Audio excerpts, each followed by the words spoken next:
Ladies and gentlemen, this is a public service announcement. For regular viewers and listeners of AWI Pod, please do not be offended, as this program contains good wrestling. It's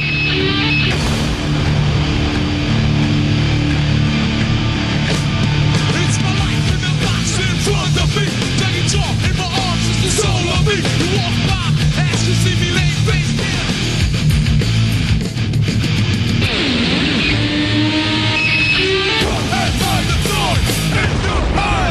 Welcome, everybody, to another episode of Warring to Attitude. This is episode 22. I'm feeling 22 like Taylor Swift. I'm your host, Brent Piles, at AWI Pod on the Twitter gimmick.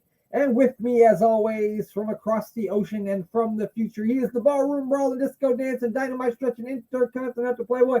Folks, he's more over than having a basement full of wrestlers. I bought a whole bunch this weekend. GA Wrestling, Glenn. Glenn, how you doing? No, I'm not. I'm dead jealous. I'd love a basement full of wrestlers. I'm slightly hotter than the last time we recorded. Not too bad, thank you. That's good. That's good. So we had some football this weekend, didn't we, Glenn? We did. We certainly did. And it wasn't bad.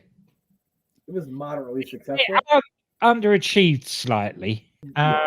Coasting at 2-0 up. And then they took their foot off the accelerator a bit. And the Robin Hood gang managed to get back into it.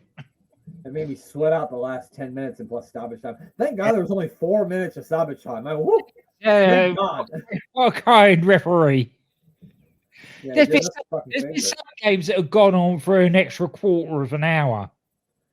And then, like, I've noticed in the Women's World Cup especially, like, you'll get 10, 12 minutes of stoppage time, and then they'll go past that. And you're looking at 16, 17 minutes, and I'm like, I thought we stopped at 12. No, because something will happen within that 12 minutes. So they'll stop the clock again and then start it up. So you end up with, it could be 20 minutes. The stoppage time is ridiculous. And they brought in a new rule this season. To save time last season, they had a thing where the ball boys always had balls spare along the side. Yeah. So if the ball went out of play, they were giving it back straight away. Which meant that sometimes there were two balls on the pitches. So the players got used to be kicking the balls off the pitch and out the way so the game could continue. But this season, the FA, the Football League, who make all these rules, have decided that is dissent. So if you kick a ball, even if it's a second one on the pitch, you're kicking the ball away, you are going to get booked for it. So they're actually wasting time. Well, that's stupid. It is. That seems stupid. Yeah, I don't know how that helps.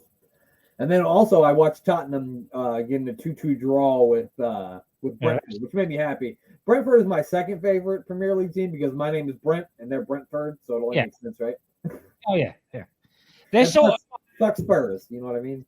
Yeah, they're sort of mine as well because my late partner's brother-in-law, he'd been a Brentford supporter since he was a boy. And since I've known him, I've seen him come from the 4th tier down right through to the Premiership. So they got like an underdog spot inside your heart, you know? Yeah. And Arsenal were notorious for lending them players. And one of the players they lent them was a goalkeeper, Chesney. And when he went back to Arsenal after his time at Brentford, Bob Wilson, who was the goalkeeping coach at the time, said to him, "How was it for you at Brentford? How good was Brentford for you?" And he said, "It wasn't. It was how good I was for Brentford." Modest gentleman, I guess. But my brother-in-law said, "No lies." He said, "There was he saved us that season." Yeah. Yeah, well, and your women's team also pulled out a big 2-1 win over Colombia. They did. That first goal that Colombia scored, I don't know how the fuck she scored that one. That was something. No, that was still that's Mary Epps. I've seen it done to David Seaman a couple of times with South American opponents, but Mary Epps is a decent keeper, and to get lobbed like that was a bit strange. But there you go. Yeah. Well, they ended up winning 2-1. Like I said, sometimes the ball falls just right, Glenn. I just need to get another drink. Oh, You go get yourself another drink. There we go. Glenn is quenched his thirst, and we are ready to go. Well, I think that's going to be it for the soccer talk this week. Yeah. We'll get into more of that. Probably on Friday night with the mayor, because he likes to talk about soccer too. I don't think Arsenal plays on this weekend. They play Sunday. Monday. Monday at 3. That don't work for me, brother. No. 3. After 3, I guess. But anyway, Glenn, like I said, that's enough about the soccer. Let's get into this. Another fine episode of Monday Night Raw. It was a very good episode. I enjoyed it. I think we're really starting to pick up some steam here. I'm listening to the audio book Nitro by Guy Evans, and they were saying that the viewing figures have gone down to the low million, like 1 million plus for Monday Night Raw in 1997. But it shows that obviously like this, I can't see why it dropped that low. Maybe people were still reeling from those January episodes of Monday Night Raw.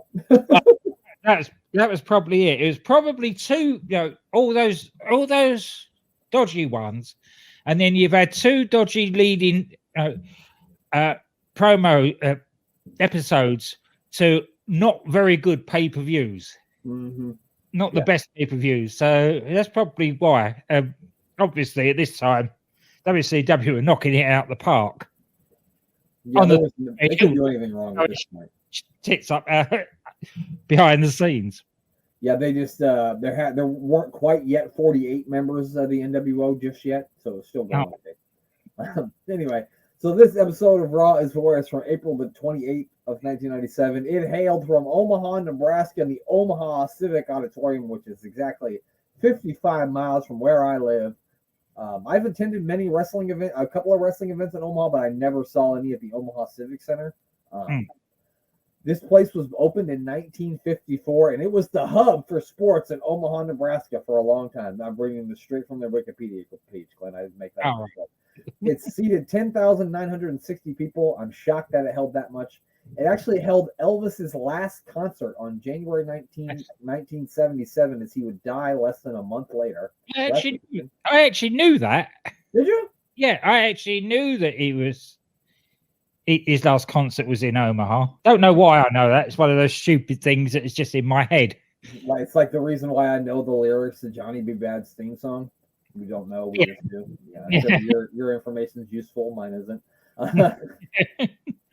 Yeah, so they had many wrestling challenges, WWF Superstars. They even had a Saturday night's main event in July of 1990, but only held one pay-per-view, and that was in 1996. It was In Your House, Good Friends, Better Enemies. That's the main event of that show was Diesel versus Shawn Michaels, and that was they had a no-holds-barred match. And I think Mad Dog Vachon was there, because Mad Dog Vachon is also from Omaha, and Diesel ripped his fake leg off, I think. It was that same show.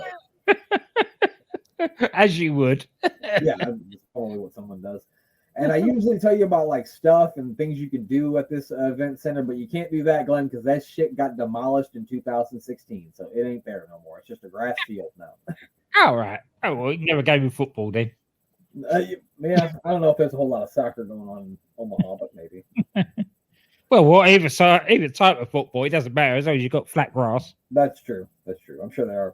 We do have the College World Series in Omaha every year, so maybe there's some baseball going on there. Anyway, so they start the show. They give us a kind of a recap of Stone Cold Steve Austin beating the crap out of Bret Hart, sent him to the hospital, which was a brilliant episode of Raw last week. We also even got the return of Brian Pillman. Can I say, if any of our friends at WWE are listening to this show, please look at that jacket that Vince is wearing at the beginning of that show and merchandise them. I want one. Was it the Raw's War jacket? Yeah. Yeah, I'm surprised they don't sell those. That was cool. Yeah, those are some nice denim jackets. It's definitely the coolest thing Vince McMahon's ever worn. It certainly is, yeah. That's not saying much.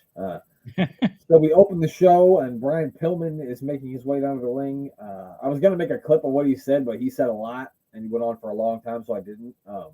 And I'm not like running it down or anything. It wasn't bad. It was a good promo and everything. It was just really, really long. It was long, yeah. Dogs are going crazy. He says, everyone thinks I'm crazy, but I'm deeply, deeply religious. And I didn't know that about Brian Pillman. Did you? He's had a revelation, and so did I, that it suddenly got religious. We've all had a revelation. He wants everyone to lower their heads and pray for Bret Hart and for all the bloodthirsty fans in the United States, and for the complete destruction and annihilation of Stone Cold Steve Austin. And he wants him to be stricken down tonight. When did Shawn come back as Born Again? So that wouldn't have been until after like he went away for his back injury and then came back in like 2002.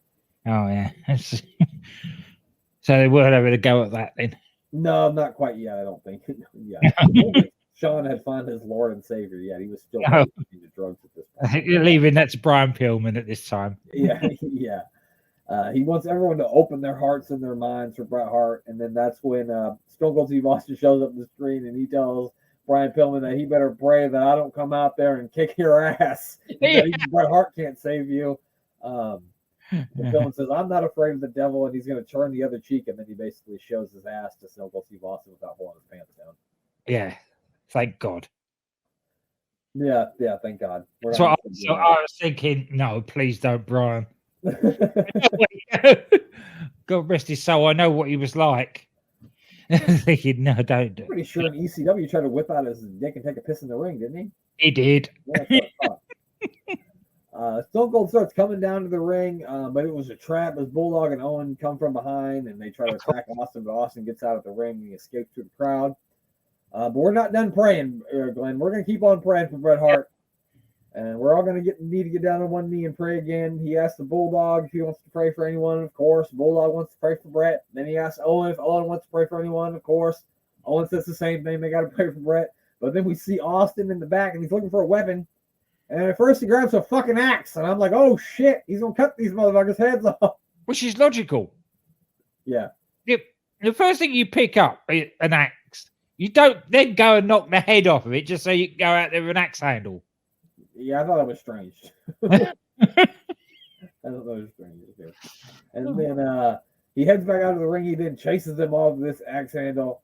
And then he gets on the mic and he says one of my favorite Stone Cold Steve Austin lines. He says, I don't know where you're going to run to, and you better give your soul to the Lord or somebody because your ass belongs to me. I thought that was fucking great. That was amazing.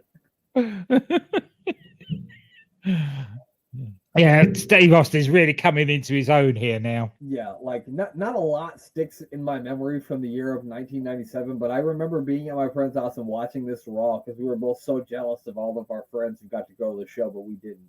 And so we were watching it at his house. And I will never forget when I heard Stone Cold Steve Austin say that. I was like, oh my God, I love this man.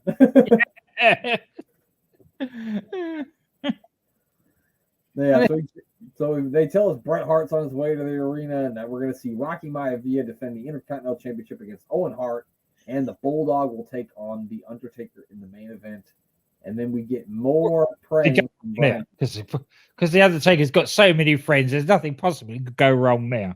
Yeah, absolutely not. And then I guess that's our drinking game this week, is I need you to take a drink every time that Brian Pillman is seen praying, because it's a lot. Oh, God, yeah. And then Glenn. Rockabilly. Well, Woo-hoo! here we go.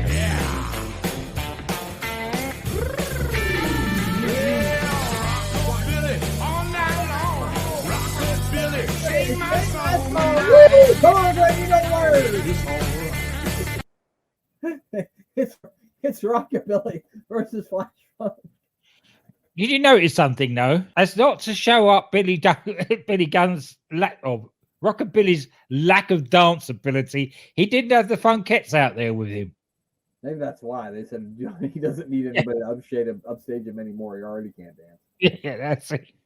Maybe they parted ways with the Funkettes by this point. May well have.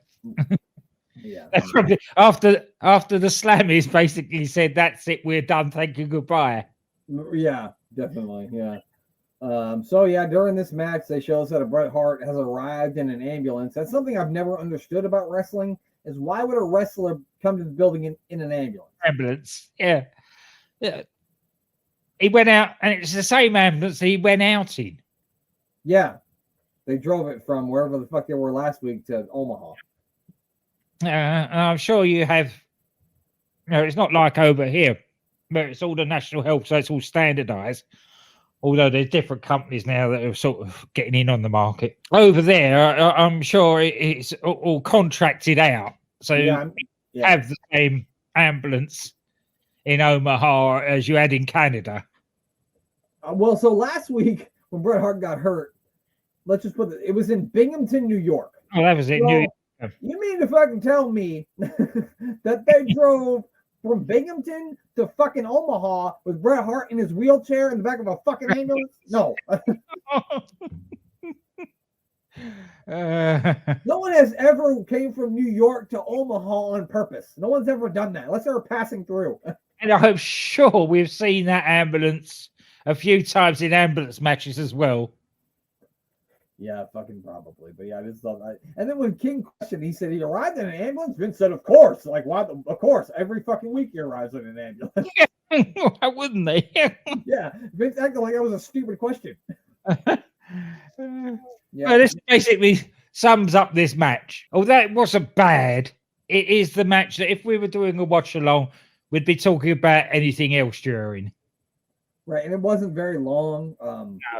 Rockabilly did hit a famouser during this match, which will be his finisher when he goes on to be, badass Billy Gunn.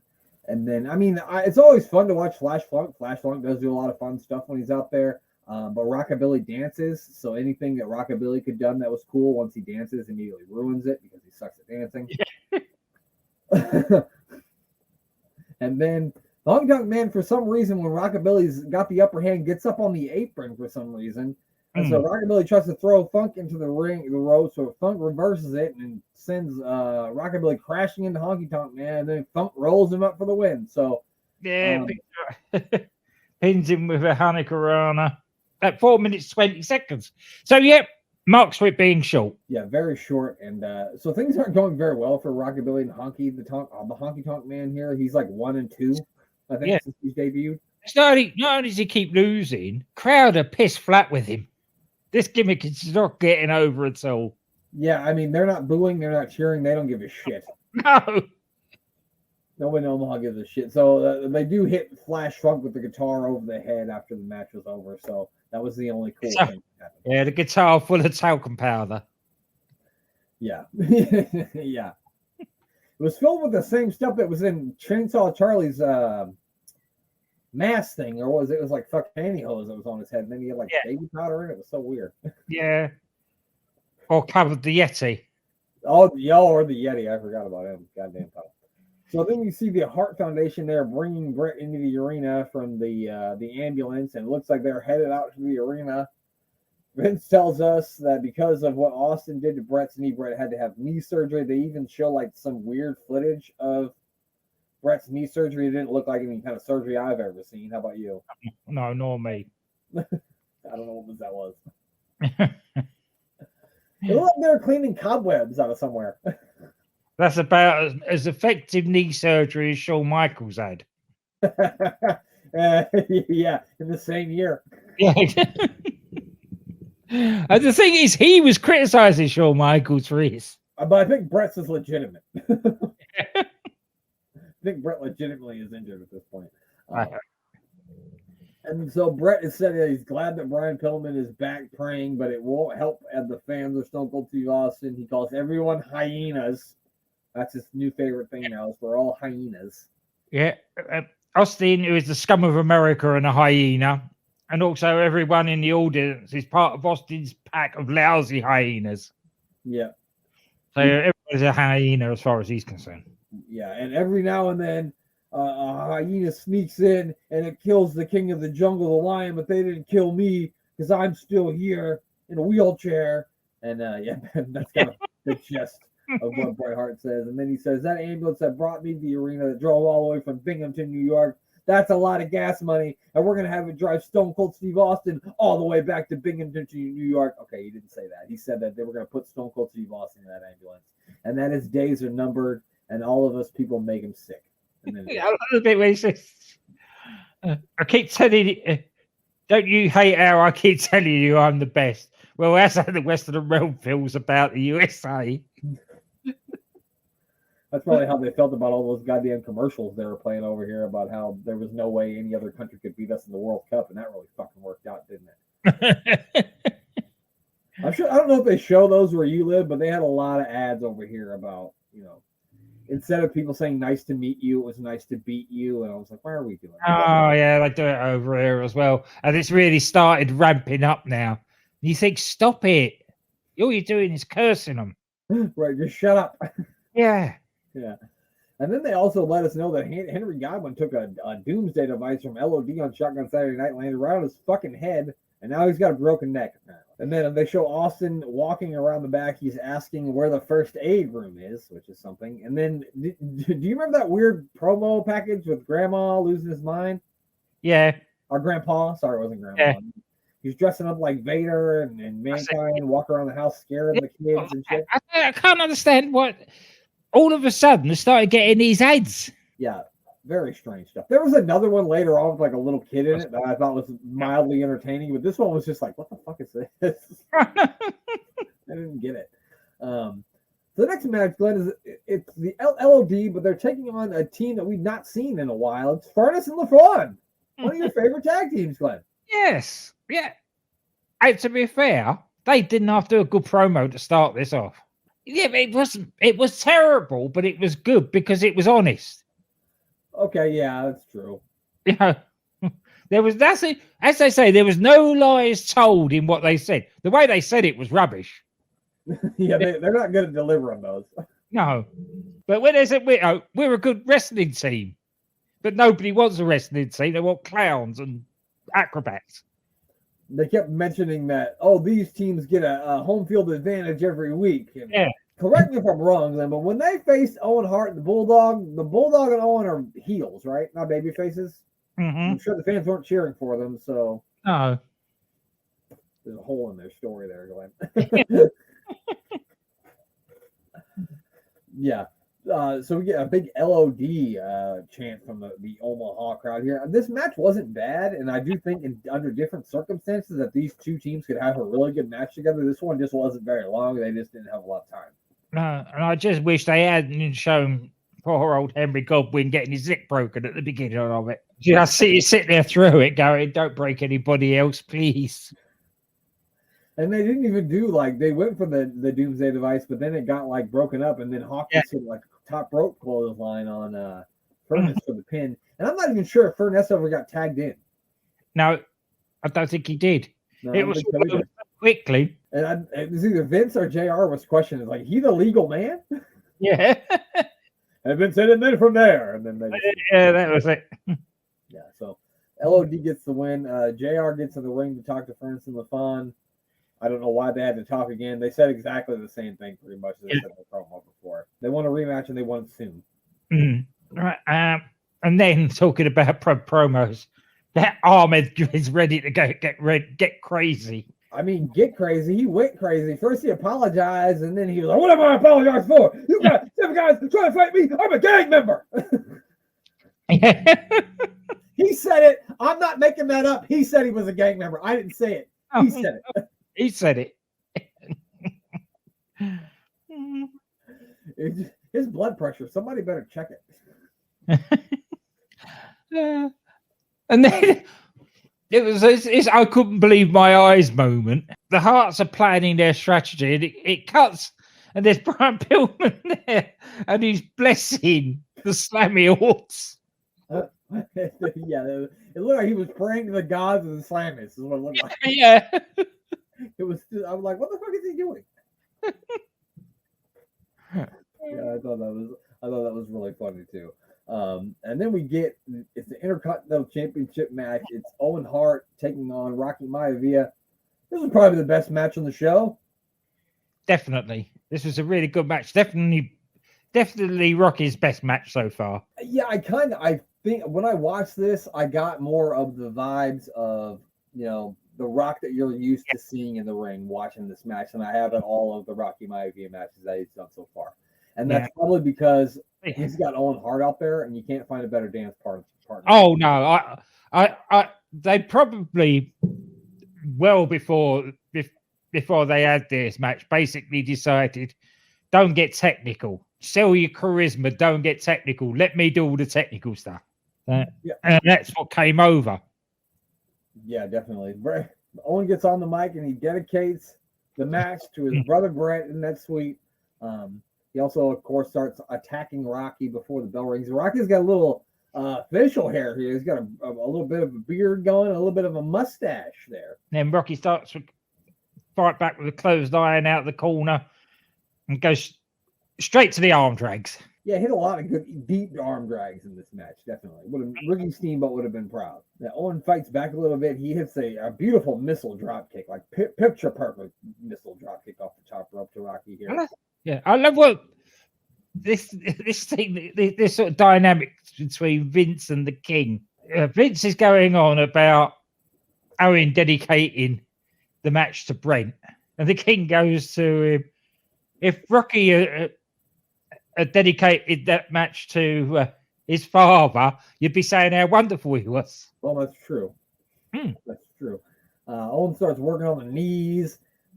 He put him into like an interesting submission hold too. I don't even know what you would call that. No. It was an ouch, my leg hurts, I think is what they call it. Maybe. Yeah. Rocky almost gets the pin with an inside cradle, but Owen kicks out. The pace of the match was a little slower, but then I thought it would be, but like I said, a decent match. We did see The Rock hit another rock bottom in this, and he actually went straight in for a pin after he did it too, but wasn't enough to keep Owen down. The finish comes when The Rock looks like he's going to be, he tries for a suplex, but Owen Hart is able to counter into a jackknife pinning combination, and he gets the 1-2-3, and now Owen Hart is the new Intercontinental Champion. So, I mean, they got a lot of belts, Bulldog and Owen. They got the tag team titles, the European title, the Intercontinental title. They're only missing one. Yeah, and at least they're finally putting this experiment with Rocky Maivia to bed. Yeah, if I'm not mistaken, I think Rocky's going to be off TV for a while, and I don't think we see him again until he joins the Nation of Domination. I might be wrong, but I think that's excellent. They then show Stone Cold Steve Austin in the back, wheeling through the backstage area in a wheelchair. That's right. To be fair, I'm not got anything to say, which is very Stone Cold like. Yeah. So I was like, okay, he's in a wheelchair. We start the second hour with Vince in the ring. He brings out Stone Cold Steve Austin, who comes through the crowd. He's got a chair with him. Let's hear from old Stone Cold Steve Austin. All you got to do, Bret Hart, is wheel your little carcass down here, and I promise you, you have my word that I'll sit here and fight you wheel to wheel. I take that back. I ain't gonna promise that because I'm a lying SOB. I'd come out of this wheelchair, stomp a mud hole in your ass, and walk it dry. The last thing you want to see as Stone Cold Steve Austin as the World Wrestling Federation champion. On May the 11th, The Undertaker, you will indeed see the coldest day in hell. Because come hell or high water, 4, 5, 10, 15, or 20 hearts, I'm going to be there, and I'm going to whip The Undertaker's ass. You're looking at the next WWF champion, and that's the bottom line. Because Stone Cold says so. You know that ambulance that I rode in tonight? Well, before the night is through, you will be riding in it all busted up in pieces, and that's the bottom line. If anybody's going in the ambulance, it's every one of your asses. The funniest thing about that Bret Hart thing is like he didn't like show up on the video board or pop out up on the ramp. It was like the voice of God. Yeah, I think they were supposed to have it on the screen and it didn't happen. Yeah, it was just so funny. It's just like, is that Bret Hart or is that God? Yes, God. And then we get a bit where I wish it hadn't happened. That Ken Shamrock vignette. Oh. Yeah, this is something that they're going to start doing. Like they do one for Ken Shamrock. They talk about how they're going to do one for Goldust next week. And I don't think they do anybody any favors. You know what I'm saying? I don't think it helps. No, he's supposed to be the world's most dangerous man. You don't want him to see him riding around on a horse. Right. It was like we already know everything that we know about him is all we need to know. He's a badass. He's a fucking MMA fighter. He could kick your ass in a second. He'll rip your leg off and hand it to you. I don't need to know about his family life and his fucking kids. Why do I care? That's it. I suppose the thing is because he's not very good at promos. They basically said, "Well, we'll fill it with this vignette rather than having talk." Yeah, but at the same time, he's fucking Ken Shamrock. Ain't not a whole lot he needs to say. You know what I'm saying? Like Brock Lesnar doesn't cut 20-minute promos. Why? Because he's fucking Brock Lesnar. He doesn't need to. That's it. And I mean, I'm not saying Ken Shamrock's Brock Lesnar, but for that time, he kind of fucking was. Yeah. So I didn't think it did anybody any favors. They didn't start talking about Vader. They show him punching the air or whatever before they go to break, and then they come back and they talk about how he got locked up in Kuwait again for choking that guy by his tie, and then they talk about the upcoming match with Ken Shamrock, and that's when they play the video package. And so I guess we'll see where it goes. This isn't when Vader comes out, is it? Yeah. Well, you get your cue first. Oh, so Double J is going to get out to the ring, spinning his day, working hard on the go because his hand on the clock keeps spinning too slow. And nobody, even in Nebraska, cares about this hick-ass gimmick. Nobody gave a shit. Nobody cares. No. And like bad news bear, Jesse James, I got some bad news because you're facing fucking Vader, and he's fresh out of jail. Yeah. I'm well pissed off. Yeah, he's not happy. I'm sure the food in the Kuwaiti prison is not up to the standards of Vader. You know what I'm saying? Yeah. I love that this has started. It's Jesse James. He's doing that stupid dancing clothesline thing he does. And all that does is make Vader even more pissed off. It just gets flattened. Yeah. Vader just beat the shit out of him. He hits the splash off the second rope. He goes for the pin, but pulls him up on the 2 count, and then he hits the Vader bomb, and then he does pin him. Jim Ross is livid about all this. He's pissed. Jim Ross is angry. And he wants to talk to Vader. He's going to talk some sense into him. And let's listen to how that worked out for him. What do you think, Glenn? Yeah. As far as remorse or regrets, I'm going to say it to you one last time. I apologize for nothing. I apologize to no one. Big Mouth, you know what? I can finish that interview that I started over in Kuwait with you right here and right now. Acting like an idiot. I'm not out here to be insulted by you or anybody. Not by him, not by you, not by the WWF, and certainly not by all these spoonheads out in the audience. So yeah, he grabs JR by his jacket, pulls his glasses off, and he's about to whoop JR's ass. But luckily, Ken Shamrock comes out and hits the beautiful belly-to-belly suplex on Vader. He then gets on the mic, and he tells, it won't be Vader time, it's going to be hard time. So he's now Nick the Boss Man's gimmick. Yeah, or Dusty Rhodes is somebody's. Yeah.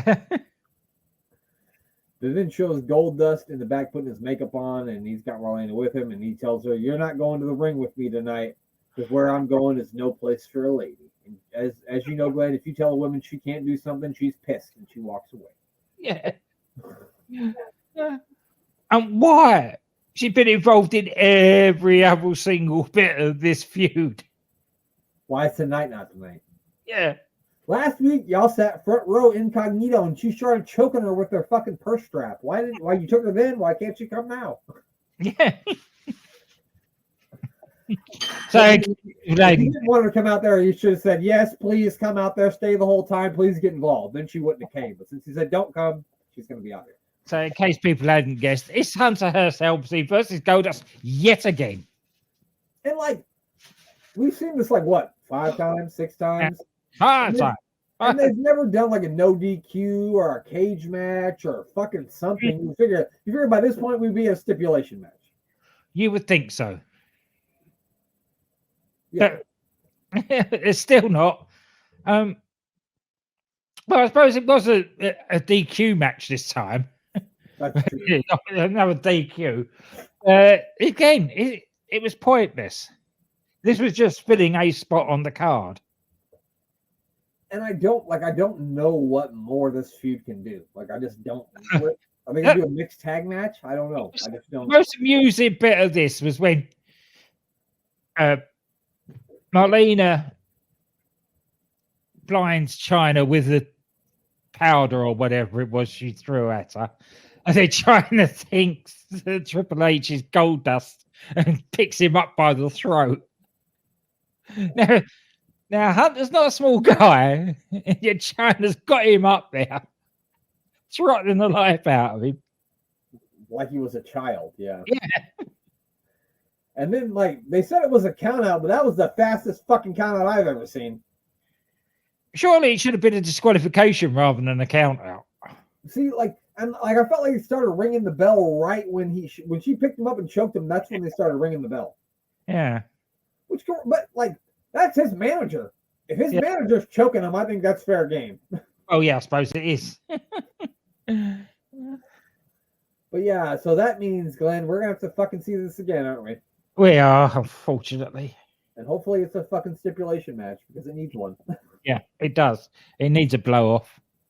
How about the loser never wrestles the winner again? I like that idea. That would be a good one. We then get a promo from The Undertaker, and I thought this was really fucking cool, the way they had all the lights down, and then you only see the Undertaker's picture on the screen. Everybody's got the lighters up. It was just a really fucking cool ambiance, I guess. It was really awesome. And let's hear a little bit from what the dead man had to say. Yeah. Well, no man deserves to have the flesh burned from his face. But there is an old saying, the one who covets the flame ends up being burnt. Stone Cold Steve Austin, he seems to have quite a bit of momentum built up. But you understand this, Austin.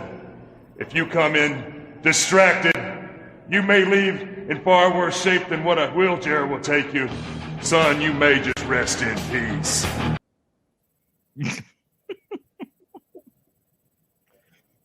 Not one of his best efforts. I feel like that felt like it was like cut together. You know what I mean? I don't know. Yeah. Yeah. I think so.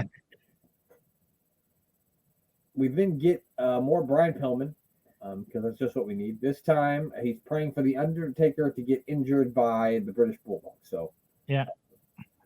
I don't think that Brian Pillman gets the whole forgiveness part of religion. I don't think he gets that. Oh no, well, there's a lot that don't. And then we got another one of those weird videos, but this one was funny because it was like a little kid and he was like dressed up like Stone Cold Steve Austin and he's sassing his parents, and I just thought it was really good. Yeah. I just couldn't believe they pop them in there. And there was this first week that they've kept them in. Yeah. They're on the network. Oh well. And I have no memory of those at all. Like I don't remember those ever being on, so it's weird. Maybe this was the only episode. I don't know. Yeah. Then see Austin pacing the backstage area, but then we start the main event, which is going to be the British Bulldog versus the Undertaker. The goddamn Hart Foundation got more belts than the Undisputed Era had in NXT at this moment. They have. Dripping in gold. They got them all. If you count the two Slammies as well as all the belts, they've got quite a big trophy cabinet full there. Oh, God, they have the worst time at the airport. Well, maybe not 97 because that was, that was pre 9/11, so they didn't really search your shit like that. But if they had to take all that shit nowadays, fuck, they'd have been in TSA for hours. Yeah, fucking hours. Bulldog, of course, gets on the mic before the match, Glenn. He's got to dedicate this match to the man who introduced him to his wife, his brother-in-law's inspiration, Bret the Hitman Hart, of course, Glenn. Yeah, he's got to do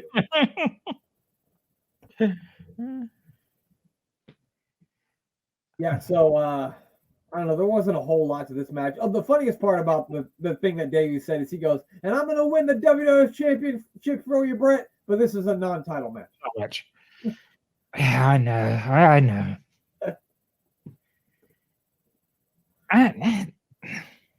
This should have been such a good match. Except most of it took up the break. Yep. They did like two things. They went to a break. They come back. Undertaker chokeslam Bulldog, and then Owen hits the ring. They start beating up on the Undertaker, but they leave Bret Hart alone on the ramp. Eventually, the Undertaker does get some help as Stone Cold Steve Austin comes to the crowd, starts beating on Owen, and then Undertaker's beating on Bulldog, and then Owen goes through the crowd, and the Taker throws Bulldog in the crowd. Austin's got Taker's belt though, and he's holding it up on the second rope. Undertaker sees this, doesn't like it. Doesn't matter because he gets the fucking Stone Cold Stunner for his efforts. But then Stone Cold Steve Austin got a little too big for his britches. Yeah, because Taker no sells the Stunner and choke slams Austin. So we've actually got more action in it with these two in this non-sanctioned match than we had during the main event. Yeah, definitely. And then so Austin rolls out of the ring. He gets up and he thinks he's going to get back in there and fight the Undertaker, but then he turns around and notices that Bret Hart is up there all by his lonesome in his wheelchair. And Austin kind of tells Taker, "I'll worry about you later." And so he heads up to the up the ramp. And he's going to kick Bret Hart's ass. He gets Bret Hart's wheelchair, but then out of nowhere, Glenn, yes, another member of the Hart Foundation. Yeah, Jim Neidhart's back. A night out of nowhere. Yeah, Neidhart comes out of nowhere. He wails on Stone Cold Steve Austin. Bret Hart gets his crutch and he hits Austin, knocking him off the stage all the way to the floor. I think this was the first time this was done too, when they knocked somebody off the stage, because it was like, I remember when it happened, it being a huge deal. All right. I've just been looking at the thing from this. Apparently, Jim Neidhart's return was because they kept on advertising that there was going to be a big 6-man tag match. And Brian Pillman, attacking The Undertaker last week, actually re-injured himself and can't wrestle. Oh, yeah, because Pillman isn't in that match, is he? No. I just thought about that. You're right. I can't wait to watch that pay-per-view because that's a really good show. Yeah.